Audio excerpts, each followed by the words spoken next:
All right, welcome everyone to our webinar today, A New Choice in Autism Treatment. We're going to be talking about how we can help children with autism using the developmental model. And one thing, a few housekeeping things that I just like to talk through. Make sure your Wi-Fi connection is strong. So if, things are breaking up, of course, we're all living in a Wi-Fi world where we see the jumbled video screens and such. Just make sure you're near a place with strong Wi-Fi connection. Also want you to know that this session is being recorded. So we'll be sending that out to you afterwards. So don't worry if you're not able to stay the whole time. And then also during any time, feel free to submit questions in the chat. We'll be having a Q&A session at the end of today's session. So looking forward to that. And we are going to be live tweeting today's webinar using our handle #PositiveDev and the hashtag #PlayTherapy. So if you are a Twitter person, be sure to follow along with us there. All right, now today I would like to introduce our speakers, and Natalie and Faith, if you could go ahead and turn your cameras on, it would be lovely to see your faces. I'd like to introduce Natalie. So Natalie is our clinical director at Positive Development. She is passionate about using scientific evidence-based approaches to help kids, families, and adults live well-balanced lives. She holds a bachelor's degree in psychology and a master's of science in occupational therapy from Keene University. She's a lifelong learner and holds a fellow's certificate in the DIR floor time model. Stacey, sorry Dr. to interrupt.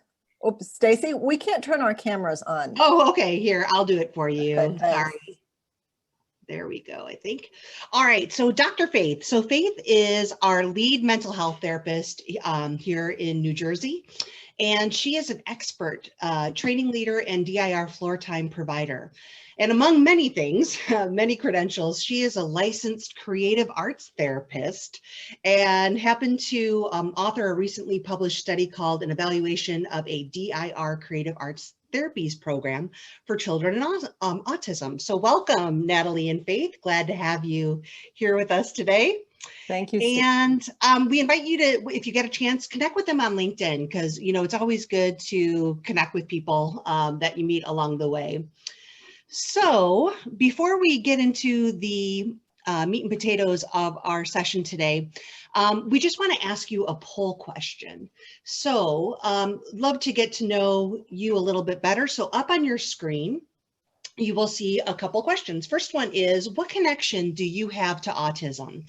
So are you a parent, an educator, physician, government worker, insurance provider, policymaker, or something else completely? Would love to get to know you a little bit. And then what is your familiarity with the DIR model? So have you ever heard of it? You've heard of the name, you know it a little bit, you're very comfortable with it, or you're an expert, that you're actually certified. So I'll give you a second here to just fill that out for us. So thank you so much. And there we go. All right, well, thank you. And without further ado, why don't we go ahead and take a look at what we're going to be covering today. Wonderful. Thank you, Stacey. And thank you everyone for being here today.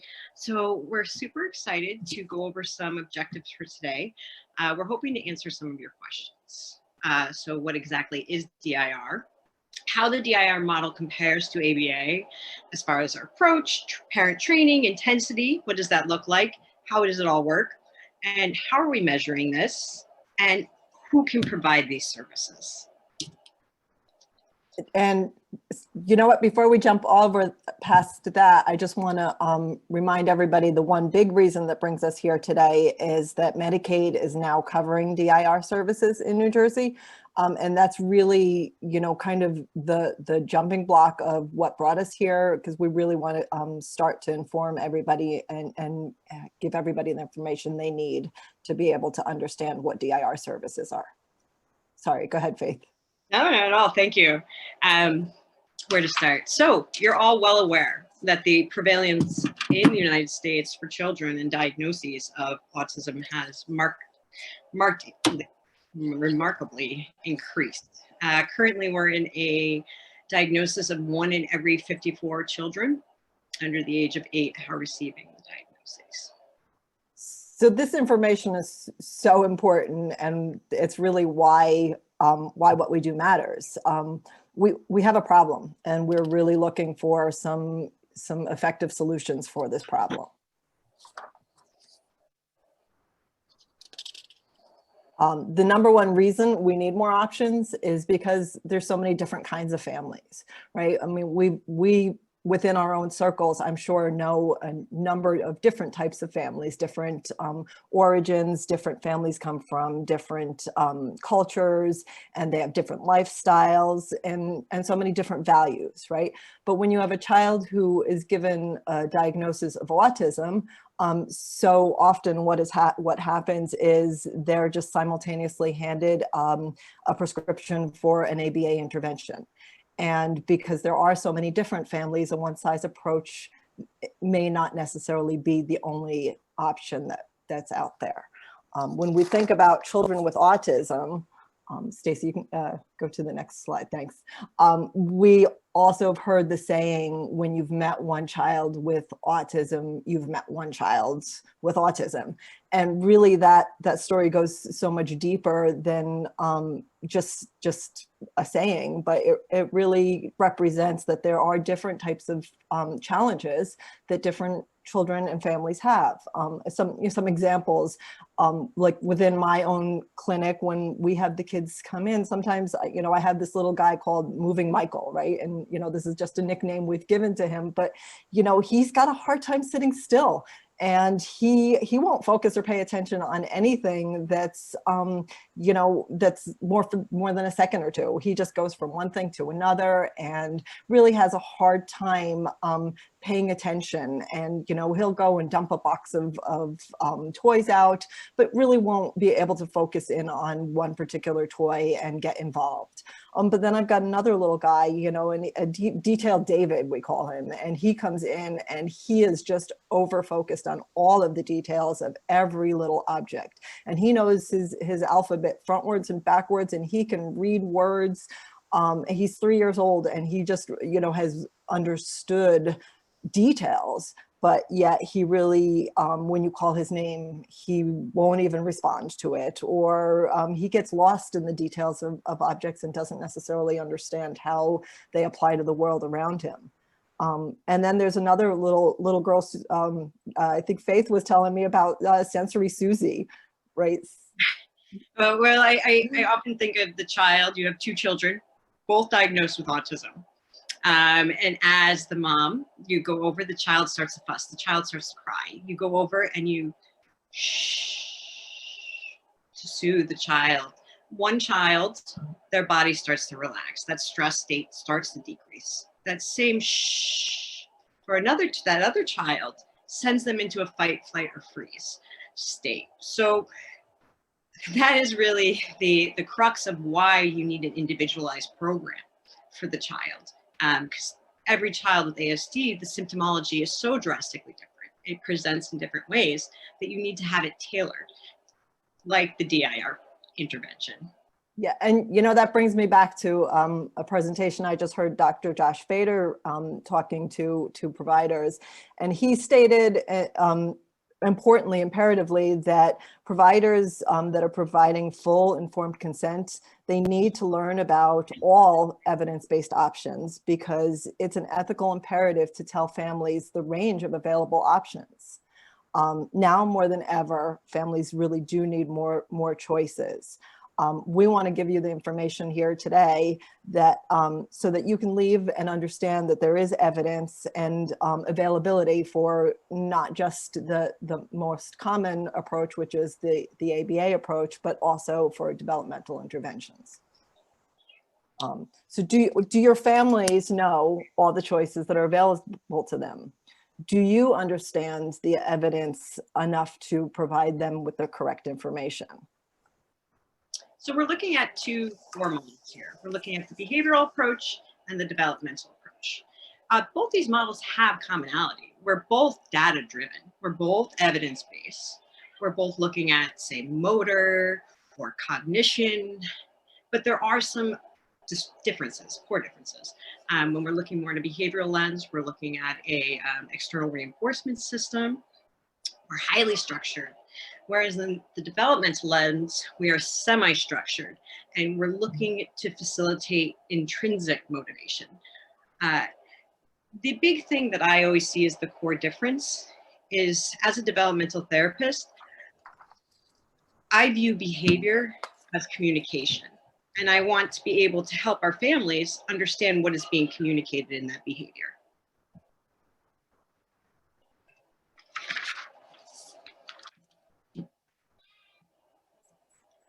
Okay, so just to give you a brief history and overview of DIR.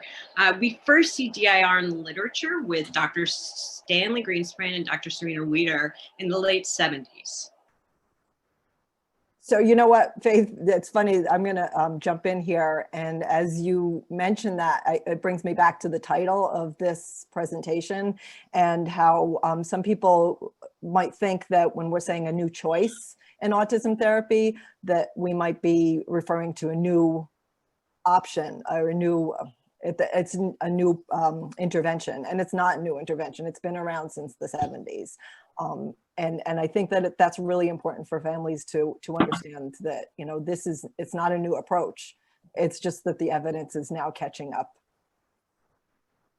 Absolutely. We can see developmental approaches, the study of healthy human development, I mean, all the way back to Piaget, Brazelton. This has been around for a very, very, very long time. But yes, the science has the evidence base. That's been one of the biggest criticism for developmental models, whether we are actually evidence-based.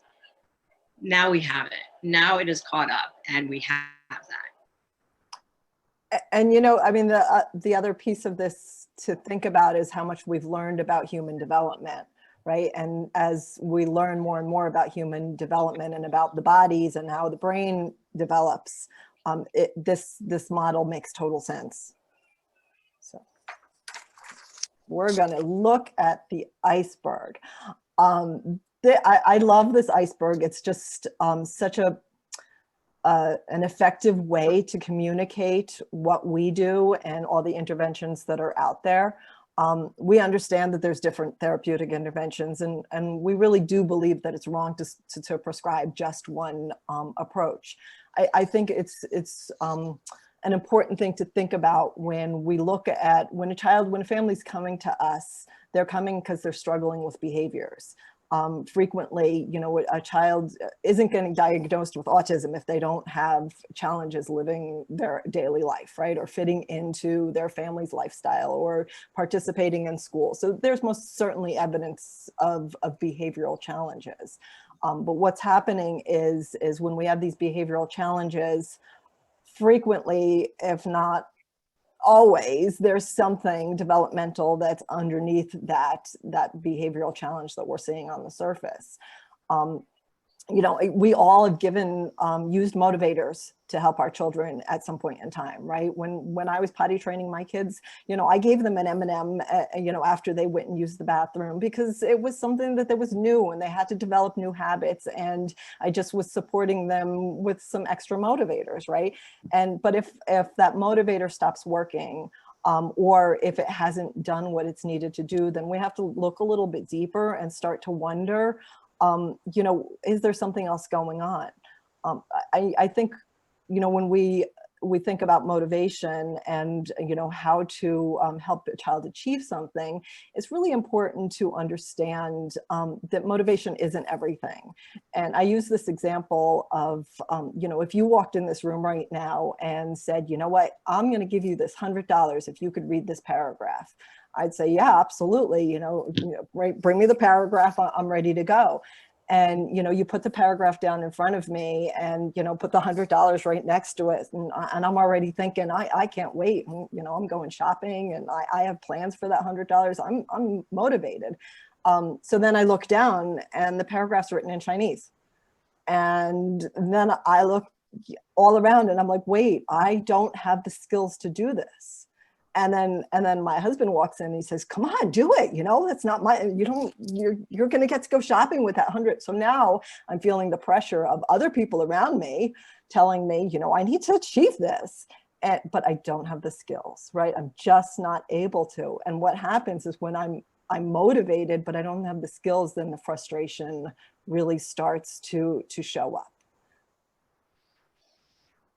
And the other thing that this always brings up for me is, if we deal with what's on top, if we deal with just the external behaviors, the maladaptive behaviors, the one we don't want, and make them go away, without dealing with the actual causes underneath and filling in those capacities, it's just going to pop up in another arena, and it keep going. It turns into an eternal game of whack-a-mole. And this is not something just for autistic children. This goes for you and I. But yes.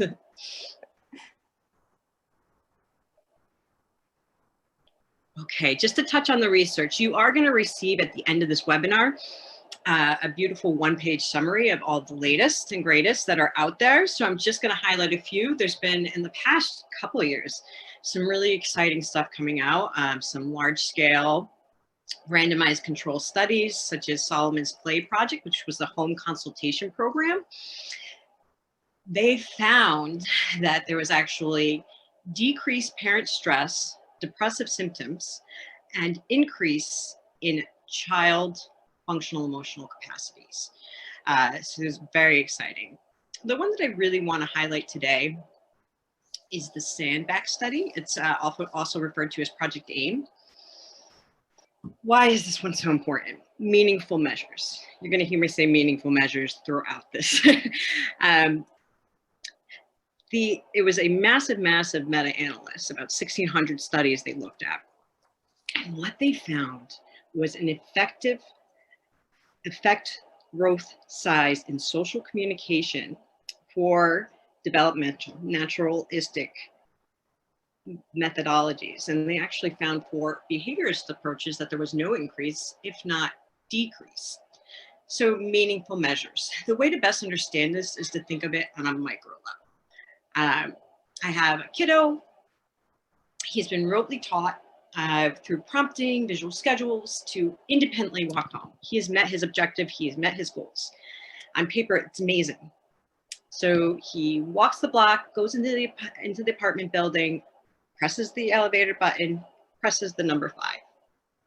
My same kiddo walks into that elevator one day and that 5 does not light up. So what happens? Does he have all the underlying capacities to problem solve, to sequence himself out of the elevator, to seek help, to socially communicate? Does he have the emotional component behind 5, the memorized 5? Does 5 mean I live on the 5th floor? And where I live is home. And what is home? Does he have the emotional content behind that? Or do I have a child in an elevator having a massive severe meltdown with mom 5 flights away having no idea? You know what, Faith, I'm just going to jump in there because Sure, please. When you tell that story, you know, I think about, you know, the kiddo who has been taught, you know, how to identify his numbers, right? He absolutely does know what the number 5 is. And he gets in that elevator and he presses and he knows, you know, they go in the order. Here comes 1, here comes 2, here comes 3. And I go and I press every number and then there's 5.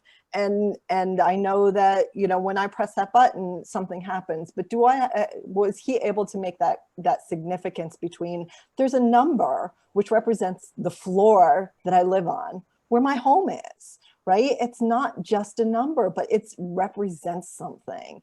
And that's where we talk about that clinical significance, because learning that number 5 means that I can press the button and I can get home, not just I've learned what the number is. And you know, it goes back to what you were talking about in all of these studies is they found that the clinical significance meant that it helped them be better at living their lives. right? It helped them to be able to function in the world, not just to be able to identify, to have skills, or to be able to identify objects, or to be able to label words, or, you know, so many of those things are precursors, but we need to be able to say, all right, this matters why. And this is exactly what the research has showed. And that research study is amazing because it showed the why, right? Not exercise. Yeah. Yeah. Absolutely. And so just to tie it back, really, that's what our goal is with the DIR model and what we want to do. We want to teach, not teach, we want to support and facilitate that 5 is home. We want to be able to get children home and have functional skills in life. And that emotional, all sorts of yummy stuff. But yes. and it's meaningful, right? So let's, you know, we've been talking about DIR, and, you know, I do think that there's some people, you know, that have joined us today that just aren't familiar with it. So I just want to give a little bit of a background of, you know, what it means and, you know, how we use it in our intervention. So the D is the developmental piece, the I is in the individual differences, and R stands for relationship based. The development is the place where we start. It's the map. It helps us understand where this child in front of us is currently right now. And it helps us understand what comes next, right? And their development happens in a sequence. Development happens that, you know, I'm able to sit up, and then I'm able to, you know, to start to crawl, and then I'm able to walk, right? And when I understand human development, it most certainly helps me better understand, you know, when a child is struggling, right? It's those things underneath the iceberg. It's those things that, you know, we really need to address in order to make significant, long-lasting change. But, you know, when we think about development, you know, we've learned so much, and, you know, you named some of the you know, theoretical backgrounds that came into the developmental model, but we've learned so much just in the last few decades now that we can measure how the brain develops and how, you know, we use our bodies in a certain way. Like, it's not just about, can I do it, but it's how, right? It's this map that's going to show us that. But the individual differences are really the key to what drives our interaction with the kiddos, right? That's our navigation system. Our individual differences are so important, and frequently they're the things that are getting in the way of the children independently making that progress to the next step. If I have you know, challenges with my posture, I may not be able to turn and look at something that's happening on the other side of the room. And then that may make it so I can't predict, because I don't feel safe turning my body, but then there's something happening and it's starting to startle me, right? And then if something startles me and I feel like I don't have control, I may start to cry, or I may start to throw things, right? So my behaviors now are starting to become more evident in what I'm doing, right? But the relationship is really the key piece here, right? This is what drives our motivation and our ability to learn and understand on the things that, you know, that's happening in our world. I'm so sorry, I'm distracted by my phone ringing. I unplugged it and it's like, you know, it's like Wall-E. It just comes to life even though I told it not to. No worries, no worries. Sorry, just like the kids, I got distracted. But I think the relationship is the piece that we can't learn outside of a relationship, right? If I'm learning something and it's not connecting, you know, look at the boy in the elevator. He wanted to get home. Why was 5 important? 5 was important because his home is there and his mother is there and his favorite toys are there. And that is why when we work with a child and we help them understand that the things they're learning are interactive, right? It's I do something and you respond, and you're there and you comfort me when I'm worried.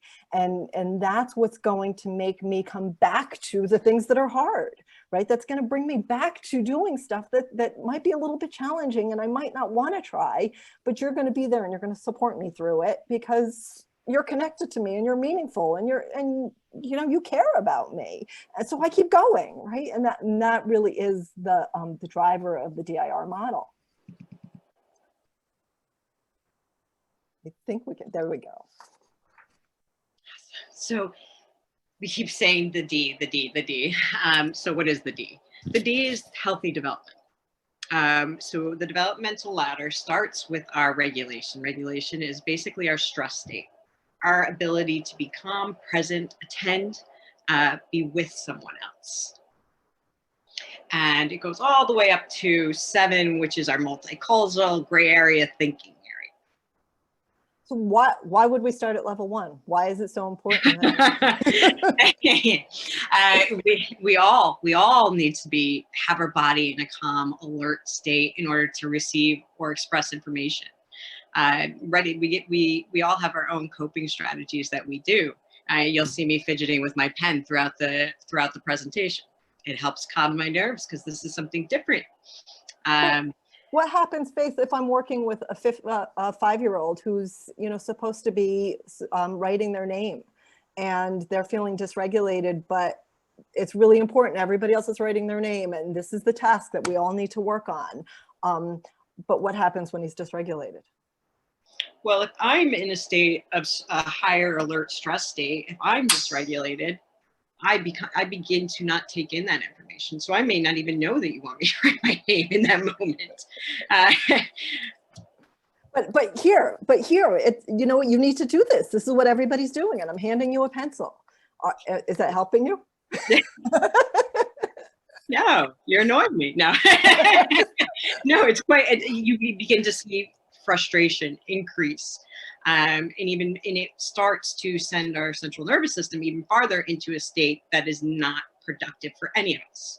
Exactly. But now when you just said it so lovely, you're annoying me, right? But if a child doesn't, but if a child doesn't have those skills, are there those capacities to verbalize how they're feeling, they might throw the pencil, right? They might cry. They might run out of the room.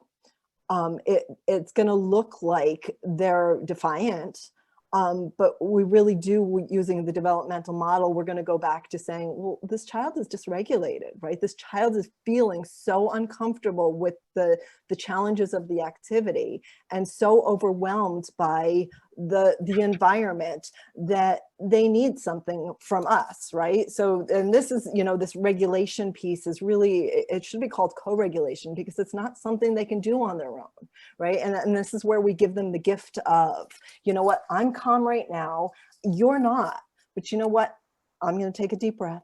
We're going to be okay. We're going to get through this, and we're going to get to our body to a state where we can receive more information from the world around us.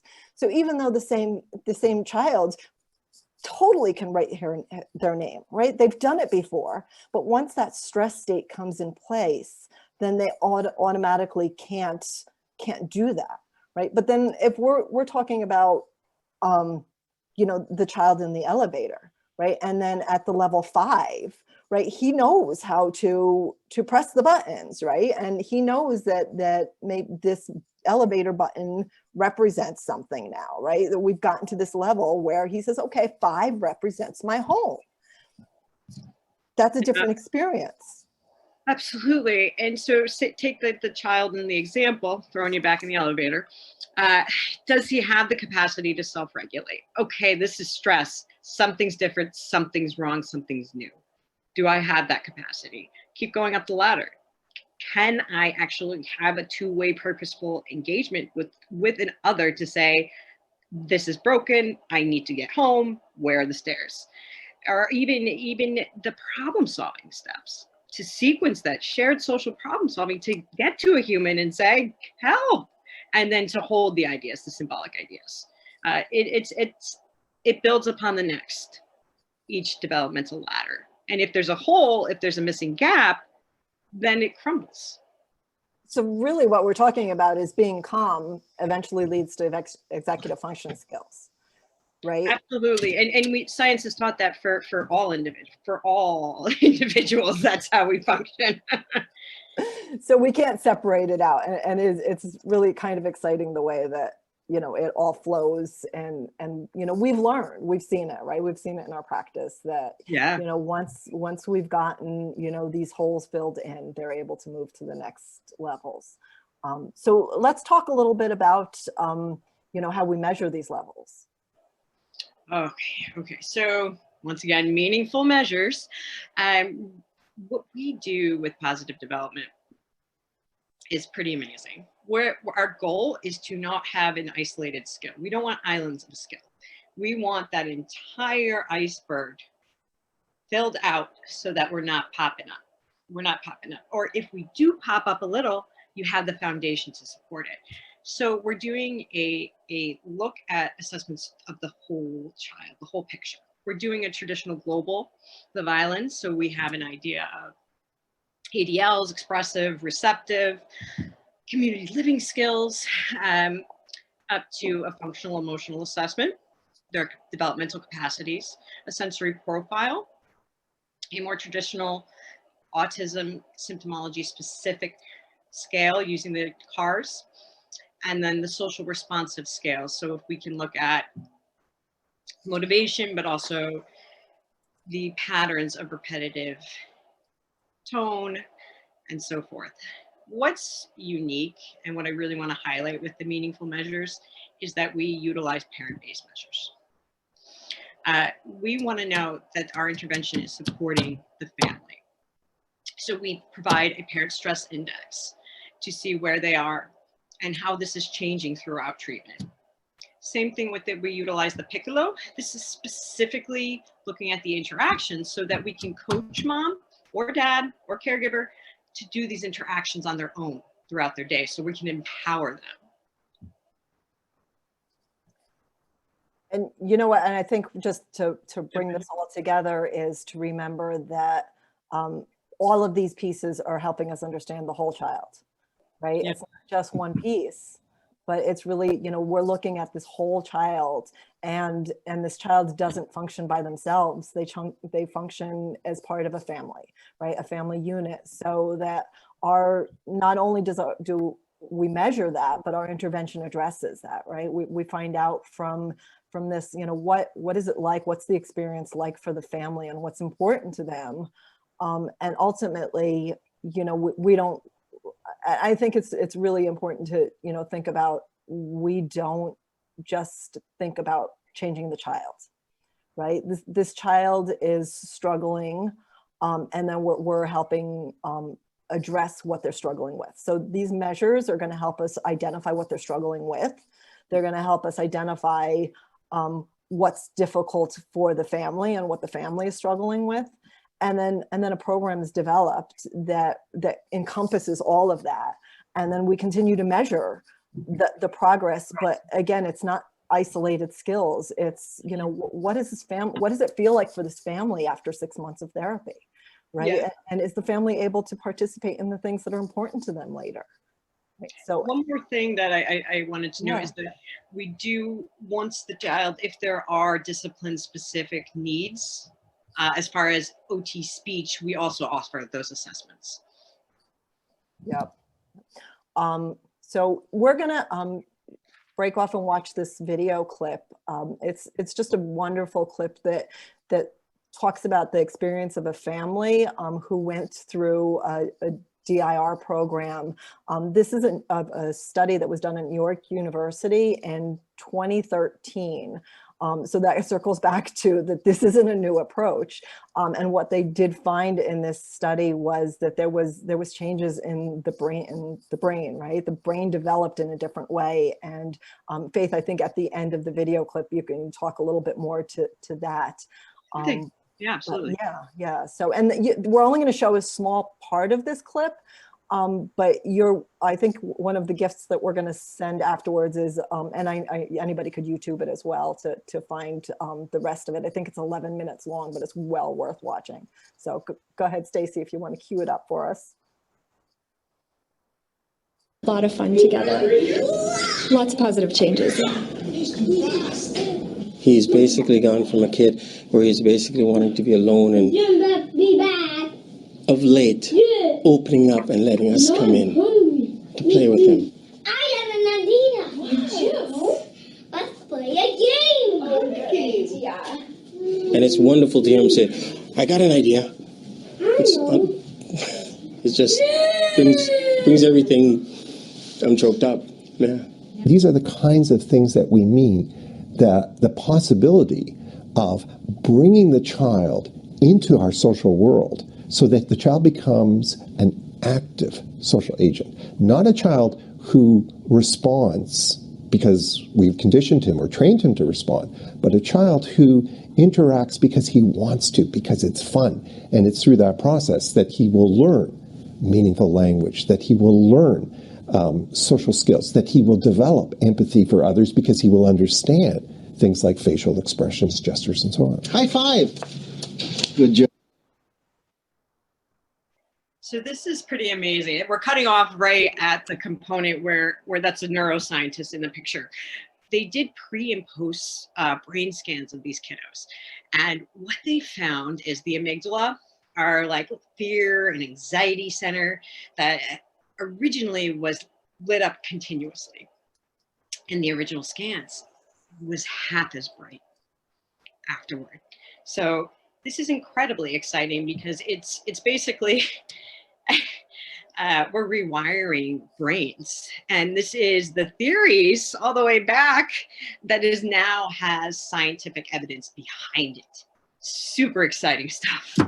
Well, and it connects back to, you know, it's development, right? It's not one piece of teaching a skill, but we really did embrace what human development looks like. Yeah, And you know, the fact that we can measure the brain connections. This also is something when he was speaking made me think about a research study by Liz Torres and how she had found that when children were passively participating in activities, that there was actually no brain connections happening at all. So if they were either hand over hand doing something, or if they were just following instructions but not thinking about it and they weren't active participants, there was no brain connections happening. But the real brain development and connections happened when they were active. And it's funny that I didn't even think about it until I just watched that video, and he was talking about, you know, that he's an active participant in his life. He's making choices and he's thinking about them and following through. And that's where we have found the research shows that you know, there's significant evidence that the brain is developing and connecting. And it's just so exciting. So, all right, we can talk about this all day, but I think we're going to go on and talk about the PDUA.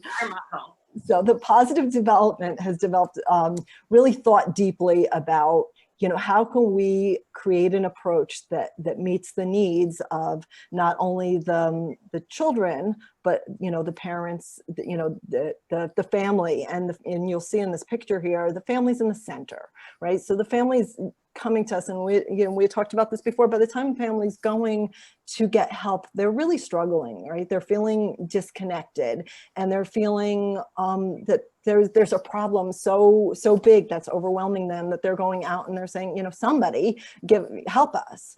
And so we've developed this unique approach where, you know, a family comes in with a caregiver, with a care coordinator, and then we have a whole team supporting the family. Faith, do you want to talk a little bit about this? I think we're going to jump into it a little bit more later, but maybe that's, was there anything else we needed to say here? I think we could go into the next slide. So basically, we are a fully transdisciplinary team. We are all working under the developmental lens, all working towards the same goals, but utilizing one another, utilizing the child's occupational therapist on the team to bring that expertise to everyone, to mom, to the DCC. And we should talk about what a DCC is a little bit. Yeah, so, you know, we're going to just start with thinking about that there's the intervention that happens direct with the therapists, right? And we've developed this plan from all of the assessments we do when the children are first coming in. But at that point in time, you know, we recognize that there's And as Dad was saying in the video, and if you watched a few minutes before before we started it, Mom and Dad were interviewed and they said, this is hard, right? And they said, this was so hard to put in a full day of work and then to come home and put in all of the work that we needed to put in, right? And they knew that it was, the intensity did matter. Right, that that they needed to do a lot of intensive intervention to help this child reach their brain development and their growth. But the family, families all don't have that availability, right? And that's where we've put in created the role of the DCC, which is the developmental client coach in our program. And the developmental client coach is somebody who can come in and support the family a little bit more. In that, and we'll talk about a little bit. I think we have another slide we're going to jump up to. And the other thing, just to know while we're on the slide, is the DIR is a certified provider. Providers are credentialed through outside agencies too. So our case management is a little bit different. And Faith, actually, you had told the story this morning, which I hadn't known. And I would love for you to share that. Yeah. So as a parent of a child with special needs, myself, I've had experiences where you become, what I was telling you this morning is I had the speech pathologist telling me absolutely no straws. This child cannot have straws, take away the straws, to my pediatrician telling me, absolutely, he needs as much straws, the priority is the amount of food in his belly, to having a gastroenterologist telling me, absolutely not, we need a feeding tube. So as the parent, one, I have to go between all these different professionals and mediate and become the expert myself, but also to schedule. Okay, he can have OT on Tuesday, but not because he has speech at 1 o'clock. And what is unique about our model, and what I really appreciate, is that we provide the parent with a care coordinator. We are taking out that stress, one, by coming in as a holistic team. We are all working together. We all have the same intention and the goals set walking in those doors and in constant communication, but really taking the stress off the parent's plate so that they can come in and they can be empowered to just focus on learning the model themselves and utilizing it with their child, so that it becomes an everyday thing that they have in practice when they're washing the dishes, when it's not a set, intense burden. And the other piece of that is that, the care coordinator is the start, and it's a place where a family can feel that they are getting direction, right? And that they can communicate to the whole team, right? And the family is really the most important piece of this. Absolutely. So imagine if there was a way to support families through the barriers they face, right? And these families, I mean, Faith, you shared your story and I have my story.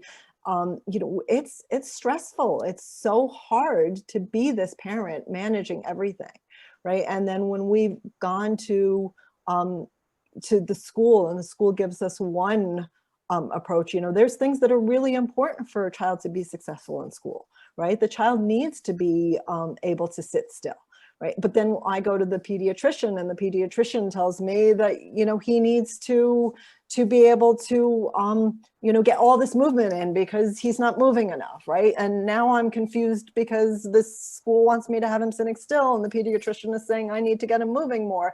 So having a team and that can come together and really help me make sense of that, and then having that developmental client coach to take and make this more balanced for me, right? To take some of these stressors and take a little bit of the burden off until I can feel more confident on my own.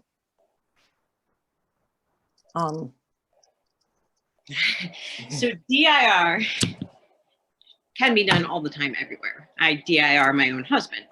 But what we're looking at is just some examples here.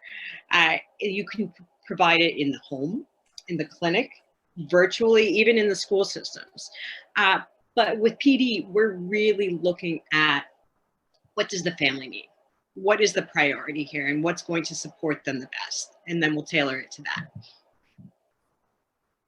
So at the end of the day, developmental approaches by far are proven and evidence-based to not only support the child, ultimately it brings more joy to the family unit, and the child becomes more, the family becomes stronger, right? And research has shown that, you know, this approach fosters family confidence, and that the brain develops in nurturing relationships. And the last thing I was thinking when I put this, I added this a little bit more, but you know, autism isn't a behavioral deficiency, right? We've learned that it's a biological in nature, and that we need interventions that target the brain, not the behaviors.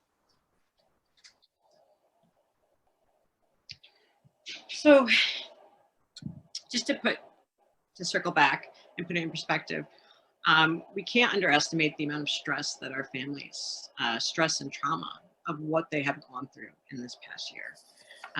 To beginning with the stress and the trauma of having a child with special needs to having a child with special needs in a pandemic.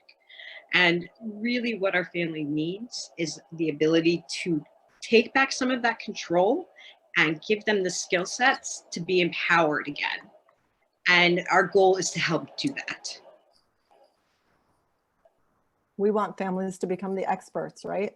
Yes, absolutely. So, and you know, hopefully we were able to help you to see that DIR is in a category of evidence-based practice. That, you know, I know Faith mentioned that earlier, but it is, it's been unfortunate that it's taken time for the evidence to catch up, but it's here and now and in front of us, and by far New Jersey has embraced this, right? It's covered by Medicaid in New Jersey.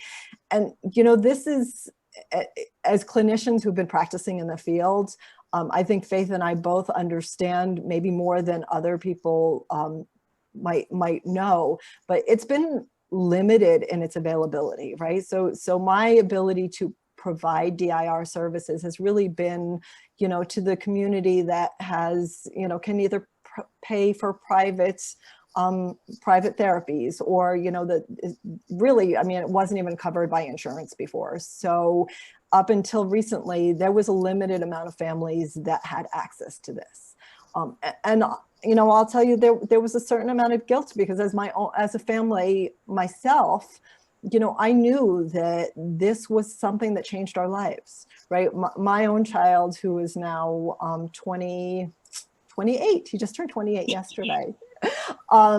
He went through the system, and, you know, we didn't have this option until he was in middle school, and he had gotten kicked out of middle school and had the opportunity to go to a DIR-based school. And that's really when everything had changed for us. And, you know, it was unfortunate because prior to that, even if we had known about it, we may not have been able to afford and you know, have this accessible to us.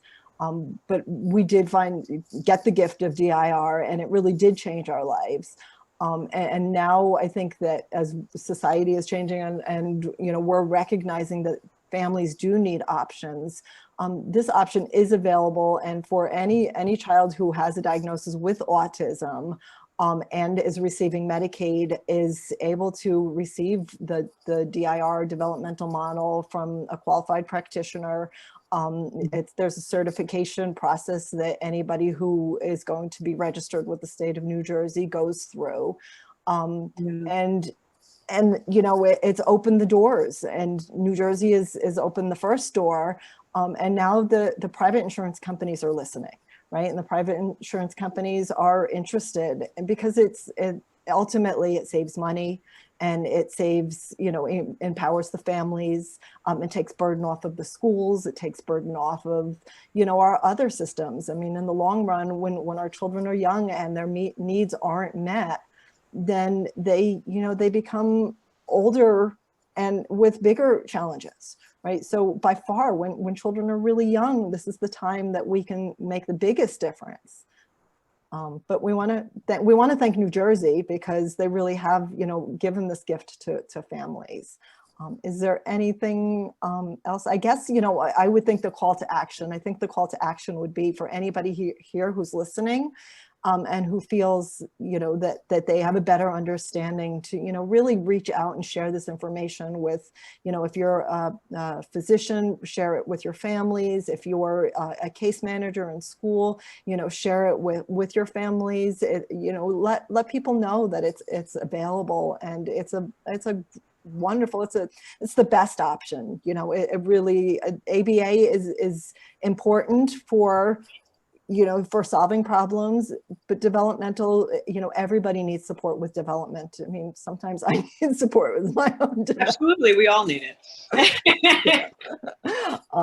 But I think circling all around, I think we actually got through most of the important information. And was there anything that we skipped? I feel like.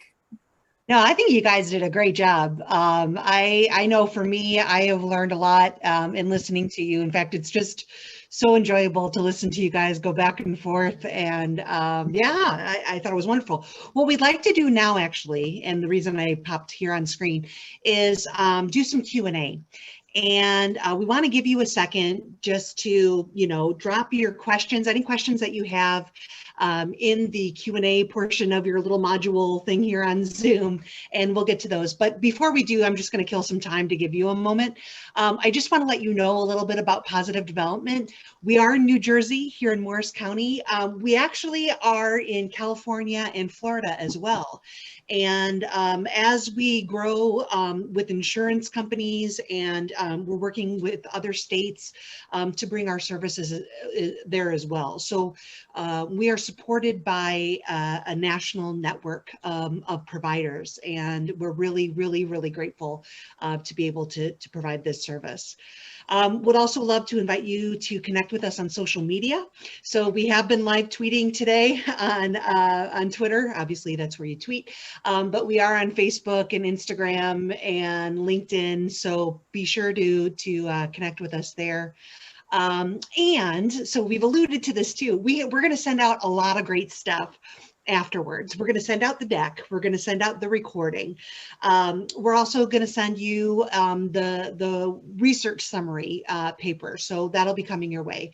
And then in order to enable you, or to give you some more information, we're going to give you parent and clinician flyers for anybody you come in contact with that are in English and Spanish, because Spanish is extremely important, and we made sure to translate everything.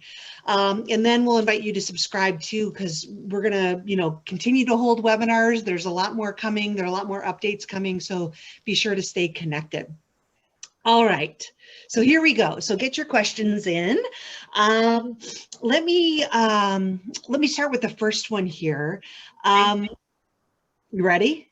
Ready. Ready. Okay. Yeah. So the first question is, it has to do with, what age groups is this appropriate with? Someone was asking, is this something that we can still introduce to young adults on the spectrum? Absolutely. This is applicable to all age groups. Obviously, the younger, the sooner, the earlier, the better. But back to those brain images, we know neuroplasticity is happening. So it works with all age groups: adults, children, adolescents, infants, across the board. So absolutely. Right. And when we think about, those higher levels, even like sometimes when kids are super compliant, right, and they have gone through the younger ages up until, say, maybe 3rd grade, and they've just followed along, and they've been really good at following instructions. And when the teacher tells them to do something, they're the first one ready to do it. But then something happens around 4th and 5th grade where the expectations are being put out there, like, you need to be able to be independent, right? And all of a sudden there's this gap between, well, wait, I was really good at following just instructions, and now you want me to do things on my own, but I don't know what you want me to do, right? And that's when we'll see those big gaps in executive function skills, right? And the executive function skills of I don't even know what to do, right? You didn't tell me what to do. And where is that gap? And it really does, fall back into the developmental levels and, going, building that confidence in, okay, well, I know how the world works. Now I understand that these things represent these things. Now I can actually use my body to do something and make changes. So every step of the way, really young kids, it's going to look a little different. But you know what? I've worked with young adults who benefited from this information. Absolutely. And it just presents different. It may be, you'll see often there'll be holes in social emotional development. So the social skills are really, really, really struggling. It just may look a lot different, as Natalie says. We're not going to get on the floor. Or it may be, who knows? It's true. I should put it down. It depends. Anything's possible. All right. So speaking of school, because you just mentioned, kind of what happens in school, I'm just wondering, we have a question about how does this model, how is it different, or how does it interact with what happens in school? That's a great question. Partnership. Absolutely partnership. We are come to the table trying to support the whole team. And part of that team is our academic team, right? So the more we can communicate, support the child with those functional, social, emotional capacities, our goal is no islands of any skills. We want this to be generalized. And school is the #1 place that we want these kiddos to be ready to learn, right? That's where all that peer engagement, that's where hopefully we're growing. Natalie, do you want to add to that? Is there anything else? It makes me think about the iceberg, right? And we think about all those things underneath the iceberg. And, when we use the traditional interventions in school, we really are focusing at the top of that iceberg. And then, we think about, all right, well, if a child is seeking attention, we need to really address that factor of, this is not the right time to be seeking that attention. And we not necessarily think about all of those things that are getting them there, right? If I'm a child who doesn't feel confident, right? Or I'm not sure about myself, or I don't even know that I am different than you, right? I don't even have a sense of self. I'm going to seek attention a lot, right? I'm going to seek attention because I need to feel whole, right? And I'm worried when I'm by myself. So I'm going to cling on to people, or I'm going to do things that are predictable. And it's a little bit different when you start looking deeper underneath that iceberg and you start understanding that child as a whole, and how, if they don't feel confident in their own body, how they might control the world around them, and then it looks like they're seeking attention. Right? So in a school, we're really effective at even just being the consultants of, let's be part of that team of that problem solving and really understand this child's world and how we can help them develop those skills and underlying things. The other piece of that is also, we really work intently with the families. And during our therapy, the families are almost always invited in to be part of the sessions, right? So the parents become, we address different things. So the family in school is going to say, okay, how do I get them to do their homework? And we're going to say, okay, well, there's a whole environment at home, and there's a lot of things going around where he's doing his homework. And, maybe we could address this and address that. So sometimes we'll just do the flip side of the coin, right? That the school is thinking about academics, and then we're saying, okay, well, what about, the other pieces? And we'll help. So our goal is to help with the other pieces, so you can be the experts in the academics that you are. We're targeting all those developmental functional capacities so that we can get that homework done. Yep. Hurrah, homework. No. As a parent of, struggled the entire pandemic. Emotional response for that. All right, so here's another question. A lot of actually questions about appropriateness, like who is this appropriate for, right? So we have the question of, Okay. you know, up to young adults, does that still work? This one talks about like nonverbal or maybe severe behaviors. You know, what's, you know, when I guess is ABA maybe a better, I'm kind of combining questions. When is ABA maybe a right choice or developmental? If you can kind of smush all that together. So DIR is appropriate for all of us. It's really appropriate for everyone. Children, nonverbal communicational differences, communicative behaviors that are maladaptive for across the board. It really, really supports everyone. You know, one of the things you mentioned, Stacy, about, you said nonverbal. And, you know, if there's a child who we're working with, I think that the developmental approach is significantly beneficial to a child who's nonverbal, because a big part of what we do is the communication of, how do I communicate without words, right? What happens when I use my body or I gesture before I actually have the words to give meaning to what to communicate to you, right? When I have an idea in my mind and I don't have it organized enough to communicate that, you know, that co-regulation that we talked about earlier, that co-regulation is the thing that's going to help me get organized so that I can communicate to you, either through a communication device, right? Through an ACC, or through, you know, through pictures or through gestures, right? I mean, very young children can gesture and communicate without words, and they feel empowered, right? And what we want to do is, no matter what your verbal communication abilities are, we want to help you feel empowered, or the child feel empowered, and the parent feel empowered in understanding that child, right? So when there's a child who's really struggling in communicating, you've got a parent just as much struggling trying to read and hear the child. So, you know, so in this approach, we take both take both things and put them together and say, you know what, we hear that you're struggling. How can we help read each other? And so that you can become an effective communicator in your life, right? So I think that was just something that I cued into that you were talking about. The other thing you had mentioned was about severe behaviors.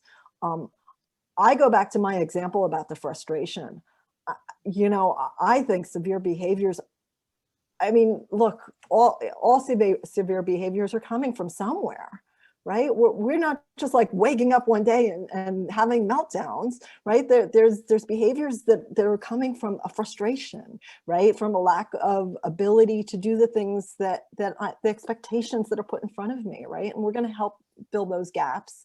And the developmental approach does that, right? That's what it does, is we figured out what was getting in the way and what caused these behaviors to come up in the first place. Absolutely. Yeah. All right, good. Okay, everyone who's watching, please, you know, keep dropping questions in. We're going to take just a few more minutes, and thank you all for hanging on this long with us. So now there are some questions related to the program itself. Okay, so let's see, what am I thinking? How quickly can we get a child into the program? Like, what's the wait time?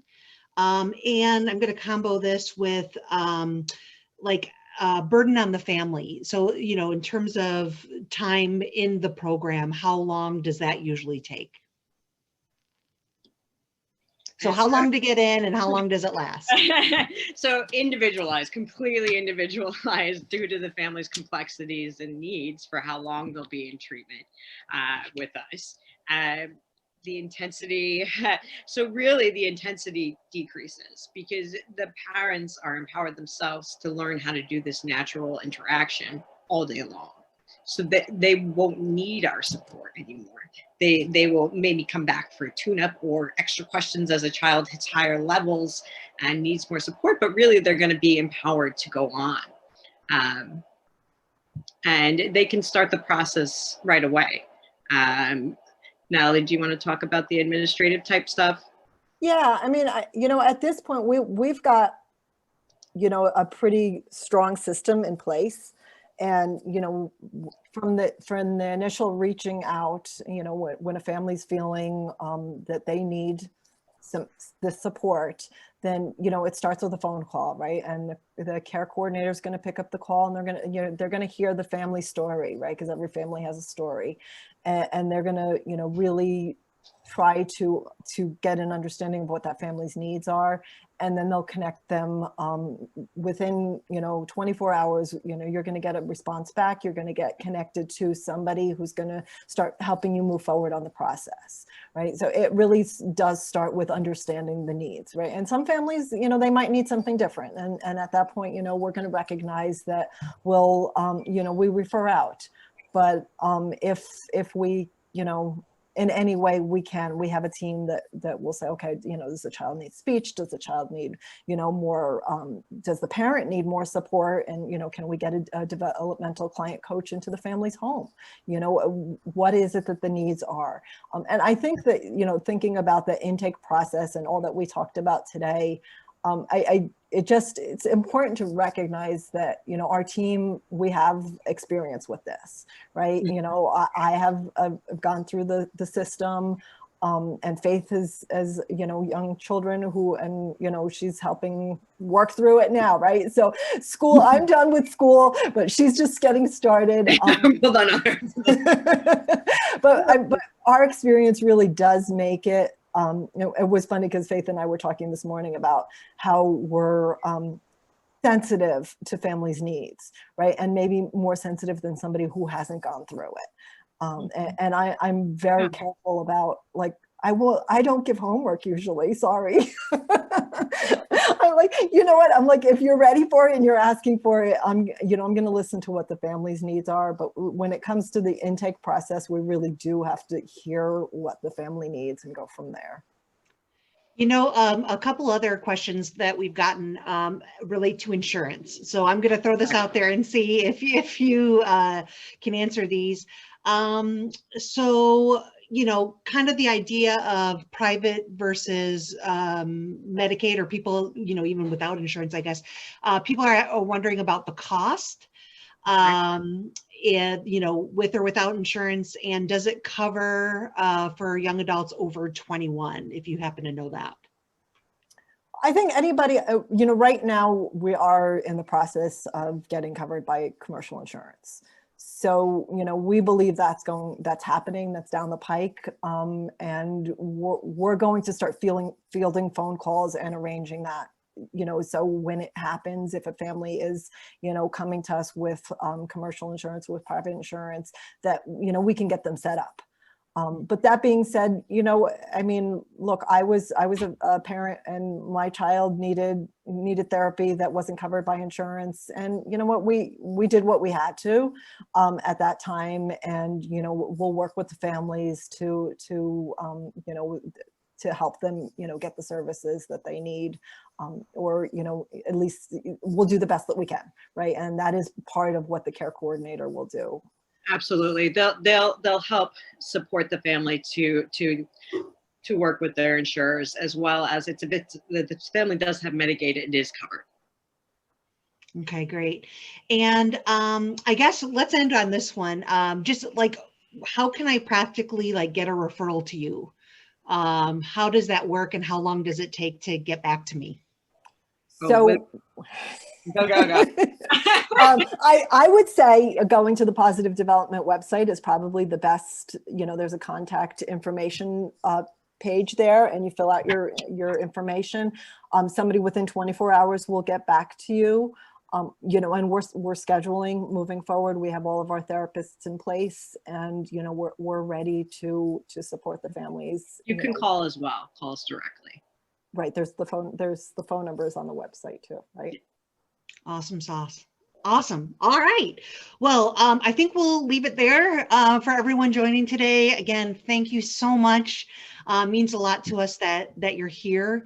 And you know what, we hope that, you know, our heart behind all of this is, you know, we want to help build those connections and shape futures for children with developmental differences. This is kind of our battle cry. And a lot of us, I think all of us, are parents as well. And so so we're just really looking forward to helping as many people as we can. And you're a big piece of that. And just thank you for spending time with us. Again, we'll have all the goodies and things that, you know, we'll send out afterwards. So be watching for an email in the next day or so. And yeah, so thanks for being a part of this. And if you have any questions, reach out. Otherwise, we hope to see you soon. Take care. Awesome. Thank you. Everybody, thank you. Thank you. Bye.